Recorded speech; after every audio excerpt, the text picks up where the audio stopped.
The rubber on your refrigerator is dirty and stained, and you don't know how to clean it anymore. Do not use toothbrushes, as they can damage the gums, nor dishcloths or hand brushes, as they can damage the rubber and wear it out, causing the refrigerator to not close properly. I'm going to give you infallible advice that will leave your refrigerator's rubber like new, removing all dirt and stains in less than 2 minutes. In a container, place half a glass of ordinary water. Now let's use neutral detergent.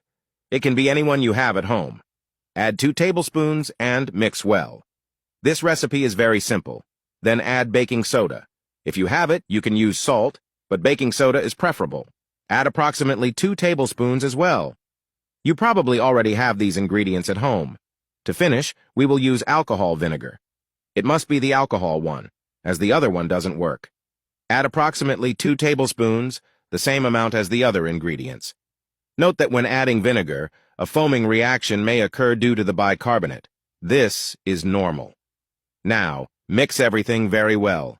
This powerful mixture will remove all the dirt from your refrigerator.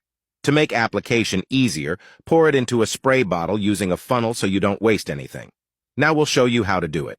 Apply this powerful mixture to all of the refrigerator's rubber. Leave it to act for about 1.5 minutes. Then use a cloth to clean. See how easily the dirt comes off. What a pleasure to see your fridge completely clean. You can do this without fear at home. See the result. Your refrigerator, previously stained, is as good as new. And that is all. Try it and you won't regret it. Until the next tip. Goodbye.